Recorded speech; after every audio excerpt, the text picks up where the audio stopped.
masalahnya adalah apakah benar-benar orang yang menyatakan diri orang Kristen adalah orang Kristen yang sejati di hadapan Allah atau tidak. Itu yang jadi problema, itu yang jadi masalah dalam hidup kita.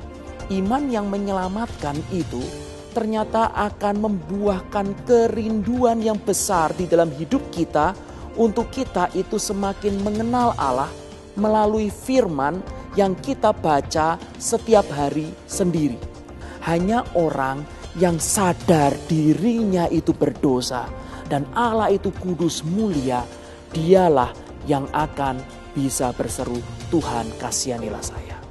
Itulah sebabnya orang-orang yang benar-benar anak-anak Tuhan akan mencintai kesucian. Bagaimana dengan pemirsa yang bergumul dengan dosanya? Dia tahu bahwa dia harus hidup kudus karena Allah adalah kudus dan itu adalah satu proses. Tapi yang dia alami sekarang adalah dia berdosa, dia mau cepat-cepat keluar. Tapi kemudian dia berdosa yang sama. Dia cepat-cepat keluar lagi, tapi itu terulang terus.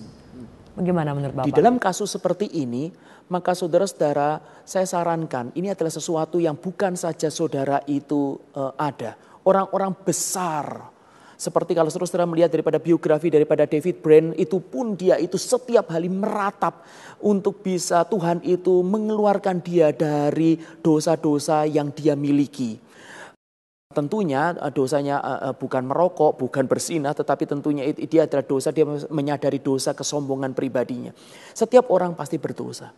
Dan bagaimana, apa yang harus kita lakukan? John Owen menyatakan matikan dosa itu. Alkitab juga mengatakan demikian. Mortification of sin, matikan dosa itu. Tetapi sekali lagi kita tidak mungkin mematikan dosa tanpa Roh Kudus Allah di surga itu bekerja menolong kita. Tidak ada cara yang lain kecuali kita minta belas kasihan Tuhan setiap hari untuk melepaskan kita dari tubuh yang memiliki dosa ini atau dari dosa yang ada di dalam hidup kita. Lalu bagaimana dengan orang-orang yang berpikir bahwa Pak, tapi kan di dalam Alkitab juga sendiri dikatakan bahwa kita mau hidup kudus pun tidak bisa karena daging itu lemah. Iya. Apakah itu menjadi satu cuman excuse atau bagaimana menurut Bapak? Jawabannya adalah Alkitab dengan jelas menyatakan bahwa daging itu lemah dan kita memang memiliki itu, tetapi di tempat yang lain kalau kita adalah orang-orang yang merupakan anak Tuhan yang sejati. Kalau kita adalah orang-orang yang bukan saja berKTP Kristen, saudara-saudara bukan berKTP Kristen, saya tidak mengatakan itu, saya tidak mengatakan untuk saudara-saudara yang beragama Kristen, saya mengatakan adalah orang-orang yang Kristen tetapi yang sungguh-sungguh lahir baru. Saudara, kita harus menyadari Alkitab mengatakan daging lemah, tetapi Alkitab juga mengatakan roh yang ada pada diri kita itu lebih besar daripada siapapun saja. Kita bergantung sepenuhnya kepada Roh Kudus, minta kuasa Dia. Boleh sedikit dijelaskan lebih detail lagi tentang sanctification, Pak? Jadi sanctification itu adalah pekerjaan dari Allah Tritunggal khususnya melalui rohnya yang menyertai kita setiap hari untuk menyucikan kita di dalam seluruh aspek hidup. Jadi ini bukan penyucian cuma kalau hari Minggu saja saya ingat pergi ke gereja, saya baik-baik, saya tidak ngerokok di gereja. Bagaimana dengan hari Senin sampai Sabtu? Ini adalah bicara berkenaan dengan sanctification, pengudusan seluruh dari aspek hidup kita. Manusia itu diciptakan oleh Allah itu luar biasa besar, mulia. Kita tahu bahwa hidup kita itu memiliki berbagai macam aspek kehidupan. Orang tua anak, suami istri, seorang pekerja dan atasan. Kita sendiri mungkin atasan, kita punya bawahan. Kita sendiri punya hobi kita. Kita sendiri punya bagian yang sifatnya itu adalah pribadi di dalam hidup kita. Yang sesuatu yang confidential. Kita punya hidup bermasyarakat. Kita punya hidup bergereja. Kita punya hidup misalnya saya di sekolah. Dan Roh Kudus, Kristus mau untuk menyucikan kita dalam seluruh aspek itu. Ini adalah sebenarnya topik sendiri yang besar yang kita harus mengerti bagaimana Tuhan itu bekerja di dalam seluruh aspek hidup kita. Seringkali kita tuh mendengar bahwa orang mengatakan Kalau kamu beriman, kamu pasti ada karunia roh. Dengan kalimat ini apa tanggapan Alkitab, tanggapan Bapak sendiri? Oke, saya akan masuk kemudian sekarang adalah hal keempat dari tanda kesejatian. Hal keempat dari tanda kesejatian itu adalah buah roh dan bukan karunia roh. Alkitab dengan jelas menyatakan bahwa Roh Kudus itu akan menyertai kita, dan ketika dia menyertai kita, dia akan membuat kita berbuah di hadapan Allah. Harus ingat Yohanes pasal 15 ayat pertama sampai ke-8, Kristus itu adalah pokok anggur, Bapa di surga itu adalah yang memiliki kebun anggur, kita semua adalah rantingnya. Di dalam tulisan itu tidak ada Roh Kudus. Karena roh itu kalau bekerja itu selalu tersembunyi. Roh Kudus itu boleh diumpamakan sebagai getahnya yang membuat benefit atau yang membawa benefit, seluruh benefit dari pribadi Kristus itu kepada kita. Nah, karya keselamatan Kristus kepada kita. Nah, itu adalah buah Roh Kudus. Nah, Alkitab dengan jelas menyatakan ada satu nabi yang ada di dalam perjanjian baru, di dalam transisi antara perjanjian lama menuju kepada perjanjian baru. Nabi tersebut itu adalah nabi yang dipenuhi oleh Roh Kudus sejak dari kandungan. Dan siapa orang itu? Yohanes Pembaptis.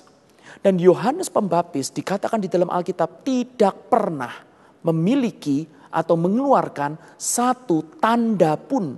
Tidak ada mujizat, tidak ada bahasa roh, tidak ada kalimat-kalimat yang sifatnya itu adalah nubuatan seperti yang kita tahu sampai sekarang. Tetapi ini adalah orang yang dipenuhi oleh Roh Kudus. Karunia roh bukan tanda kesejatian. Buah roh tanda kesejatian. Yohanes pasal 7 yang tadi kita bicara adalah dikatakan pada hari terakhir banyak orang berseru, Tuhan, Tuhan, bukankah kami bernubuat demi namamu? Bukankah kami mengusir setan demi namamu? Bukankah kami melakukan mujizat demi namamu? Itu semua adalah karunia Roh Kudus. Alkitab menyatakan, aku katakan pada hari itu, aku mengatakan bahwa aku tidak mengenal engkau. Menurut Pak Agus, mengapa sepertinya lebih populer untuk ditekankannya karunia Roh Kudus daripada buah Roh Kudus? Saya mengatakan satu hal terlebih dahulu sebelum saya menjawab hal ini. Saya tidak mengatakan bahwa karunia Roh Kudus itu sudah tidak ada. Saya tidak mengatakan bahwa kita sekarang gereja Tuhan itu tidak ada karunia Roh Kudus sama sekali. Tidak.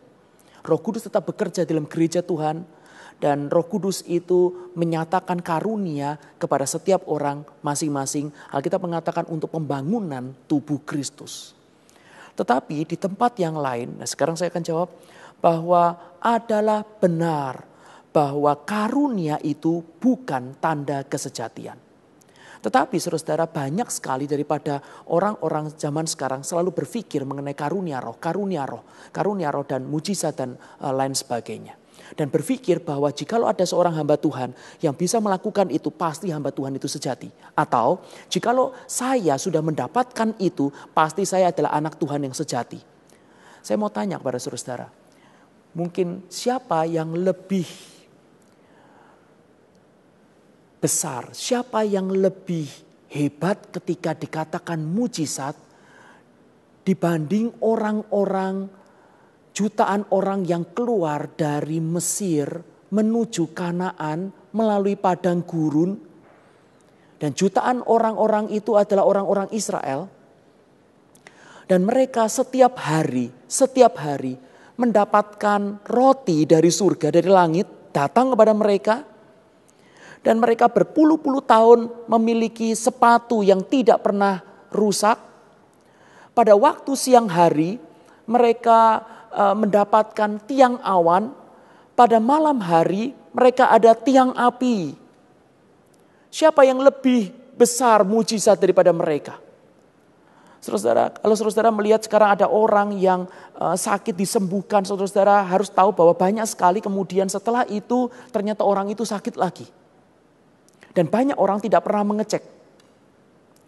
Tetapi saudara-saudara, saya mau tanya, jikalau ada seseorang, ini misalnya saja adalah hamba Tuhan saudara, lalu kemudian masuk ke dalam ruangan gereja, ada tiang awan, tiang api, apa yang saudara akan lakukan? Ini sesuatu hal yang spektakuler, yang besar. Tetapi saudara-saudara, perhatikan baik-baik. Alkitab menyatakan, tidak semua orang-orang yang keluar itu, yang ada tiang awan dan tiang api adalah orang-orang yang masuk ke surga. Mereka mendapatkan mujizat itu, mereka mendapatkan banyak hal yang menyertai mereka, tanda-tanda yang besar dari Tuhan itu. Tetapi mereka tidak memiliki iman yang menyelamatkan. Dan kita harus menyadari bahwa hal-hal ini manusia paling sering ditipu oleh setan. Dan hal-hal yang membuat kita itu sendiri akhirnya tidak melihat dengan baik-baik apa yang Alkitab itu katakan. Kita semua termasuk saya selalu akan mengalami hal-hal yang kita itu kecewa kepada diri sendiri. Dan itu adalah sesuatu bagian daripada pergumulan iman Kristen. Kadang kita mengalami kebingungan, kadang kita mengalami kesulitan, mungkin bahkan sampai depresi. Kadang kita itu kehilangan daripada kita pikir, loh ini harusnya ada tetapi kenapa tidak ada. Kita harus berani menguji diri kita sendiri. Pertama, mungkin benar-benar tidak ada. Maka untuk itu sekali lagi tidak ada cara lain dan tidak ada cara sebenarnya kecuali anugerah Tuhan menghampiri saudara pemirsa di rumah. Tetapi saudara-saudara, hal yang kedua adalah di tempat yang lain kita menyadari mungkin itu ada, tetapi kita harus perhatikan ketika kita bicara mengenai buah roh. Satu pohon itu kalau berbuah itu tidak bisa di dalam satu hari. Tidak bisa di dalam satu bulan. Ada pohon yang bahkan itu sampai belasan tahun baru dia itu berbuah. Nah, kita harus mengerti ada yang cepat, ada yang lambat. Tetapi Roh Kudus akan bekerja, kadang tidak kita sadari, akan memunculkan buah roh itu. Nah, satu hal yang mungkin salah satu hal yang sederhana untuk kita bisa menguji diri kita adalah coba kita lihat 10 tahun yang lalu apa yang ada di dalam hidup kita. Mungkin saja dosanya sama, mungkin lebih buruk. Maka jikalau itu adalah tanda tanya yang besar berkenaan dengan kesejatian iman saudara. Atau mungkin malah saudara-saudara melihat ada bagian-bagian yang Roh Kudus itu kerjakan. Ketika saudara-saudara melihat itu ada bagian dari Roh Kudus yang kerjakan, saudara jangan pernah bersombong. Jangan pernah kita itu tinggi hati karena itu bukan pekerjaan kita. Tetapi apa yang kita kerjakan, kita bisa respon di hadapan Allah yaitu kita bersyukur Tuhan, terima kasih karena Engkau sudah bekerja dalam hidupku. Ampuni dosa-dosaku karena aku sering sekali itu tidak menyadarinya. Dan Tuhan, Engkau adalah Allah yang bisa menyempurnakan iman yang sudah Engkau ciptakan dalam hidupku. Bekerjalah terus Tuhan, kasihanilah aku. Artinya jika ada pemirsa yang merasa bahwa sepertinya tanda-tanda yang Bapak sebutkan itu saya tidak punya, jangan langsung berkecil hati dan langsung merasa saya tidak diselamatkan ya Pak. Mungkin juga saudara harus berkecil hati, mungkin saja saudara harus sadar bahwa ternyata saudara tidak diselamatkan. Saudara harus berani melihat diri saudara terlebih dahulu, mengeceknya, lalu kemudian baru saudara itu bisa untuk menyatakan apakah Roh Kudus itu bekerja di dalam diriku. Apakah saya itu menerima Kristus Yesus itu conversion secara spiritual, bukan cuma kognitif dan bukan cuma psychological saja. Tetapi benar-benar dari dalam hati kita dan itu menjadi sesuatu kehidupan kita sehari-hari. Satu hal yang harus seorang Kristen lihat tanggung jawab mereka adalah mereka juga harus mencari firman atau ke gereja yang memang mengajarkan firman Tuhan yang bertanggung jawab Pak. Nah para pemirsa di rumah mungkin juga kan tentu bergereja di tempat-tempat yang bermacam-macam. Boleh tidak seorang jemaat, seorang Kristen itu melihat tanda-tanda iman sejati ini di hamba Tuhan mereka? Yaitu jadi sepertinya menghakimi. Orang kan selalu bilang Pak, jangan menghakimi, sudah pusingkan dirimu saja. Tapi kan ini berkaitan dengan di mana mereka bergereja. Hamba Tuhan yang menggembalai mereka atau mengajarkan firman. Boleh tidak mereka sebagai jemaat melihat tanda-tanda itu apa ada di hamba Tuhan mereka? Menghakimi secara konotasi positif itu adalah sesuatu hal yang tidak pernah kita itu bisa abaikan atau sesuatu yang pasti kita itu jalankan. Karena manusia itu diberikan kemampuan oleh Tuhan untuk bisa menilai. Ketika menilai, oh ini benar, oh ini salah, oh ini baik, oh ini jahat. Itu adalah sesuatu yang sudah ada aspek penilaian penghakiman. Tetapi menghakimi secara negatif yang sifatnya itu adalah berdasarkan standar diri, berdasarkan balas dendam, berdasarkan mencari-cari kesalahan, berdasarkan sesuatu yang bukan sesuai dengan firman Tuhan, berdasarkan spirit daripada kritik yang terlalu tinggi, itu adalah sesuatu yang berdosa di hadapan Allah. Saya teruskan sekarang. Ketika bicara berkenaan dengan apakah saya boleh untuk melihat bagian-bagian ini ada pada hamba Tuhan saya atau tidak, tentu hal itu tidak bisa pasti akan terjadi. Saudara, ketika melihat daripada sebuah gereja, biarlah kita melihat beberapa hal. Pertama adalah lihat terlebih dahulu firman-Nya itu sejati atau tidak. Karena itu makanan rohani bagi kita. Itu penting sekali. Hal yang kedua adalah orang tersebut adalah orang yang murni di hadapan Allah atau tidak. 2 Korintus pasal 4, kalau saudara membaca nanti sendiri di rumah, itu menjadi sesuatu hal yang menjadi standar pengujian terhadap hamba Tuhan. Orang yang murni, yang tidak memalsukan firman Allah, yang berani di hadapan Allah dan sesama dan semua manusia untuk dilihat, untuk dihakimi. Yang menyatakan Kristus dan salibnya saja. Itu adalah sesuatu yang harus diperhitungkan. Jadi kalau misalnya ada pemirsa yang saat dia melihat dan mengkaji di mana tempat dia beribadah atau di tempat dia melayani, dan dia melihat bahwa hamba Tuhannya sendiri pun misalnya dari luar setidaknya tidak bertumbuh, tidak terlalu mengajarkan firman dengan ketat misalnya. Apa yang seharusnya dia lakukan sebagai jemaat? Karena kan ini saya mau bertumbuh juga, saya ingin menjadi seorang Kristen yang sejati, tapi tempat saya beribadah seperti ini, apa yang harus saya lakukan? Jangan pernah menghakimi seorang hamba Tuhan hanya ketika saudara-saudara melihat khotbahnya 1 kali, 2 kali, atau 1 bulan. Perlu waktu yang lama. Tetapi memang benar, Alkitab menyatakan waspadalah terhadap nabi-nabi palsu yang datang kepadamu. Nah, jadi ini adalah sesuatu hal yang kita harus lihat secara komprehensif, sesuatu hal yang harus kita lihat secara teliti dan dengan motivasi yang murni. Saya mau menekankan satu hal yang mungkin sedikit berbeda adalah firman itu penting sekali. Sekali lagi firman itu makanan bagi kita. Sekali lagi Yesus Kristus mengatakan bahwa manusia hidup bukan dari roti saja tapi dari setiap firman yang keluar daripada mulut Allah. Nah, saudara-saudara, saya akan gabungkan ini dengan pertumbuhan. Saya akan ambil satu ilustrasi. Nah, Ibu Leoni adalah seorang ibu dengan beberapa anak dan mungkin ada pemirsa yang memiliki anak-anak di rumah. Saudara-saudara, saudara tidak akan pernah datang kepada anak saudara setiap pagi lalu kemudian mengukur dia itu bertumbuh atau tidak. Saudara tidak pernah memperhatikan dia bertumbuh atau tidak. Karena di dalam pikiran kita berpikir pasti dia bertumbuh. Ya. Tetapi apa yang saudara pikirkan adalah dia makan apa, itu yang paling penting. Karena makanan itu akan berdampak kepada kesehatannya dan berdampak kepada pertumbuhannya. Banyak orang yang memikirkan dengan cermat, anak kita minum susu apa? Ini ada gulanya atau tidak? Bagaimana dengan lemaknya? Banyak daripada kita memikirkan makanan bagi suami kita yang diabetes atau orang tua kita yang sakit, yang stroke dan semuanya. Kita memikirkannya secara cermat supaya sehat masuk ke dalam tubuh kita. Membuat pertumbuhan, mengganti daripada regenerasi, daripada sel-sel yang mati. Tetapi kenapa kita tidak hati-hati untuk mencari makanan yang benar-benar lesat, yang baik, yang fresh, yang menumbuhkan dari kerohanian kita, jiwa kita. Nah, biarlah pemirsa kita memperhatikan hal ini dengan seksama.